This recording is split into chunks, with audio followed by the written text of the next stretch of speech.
もうね、エアコンないとダメな時期だわ。同意。お、珍しく話合わせてくれるね。いつもだったら遮るのに。さて、本編行こうか。やっぱりね。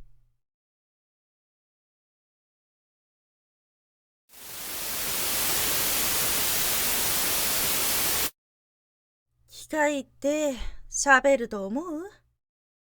一度病院行ってみようか。待ってください。私は至って正常です。ほんとかよ。私は何もしてないよ。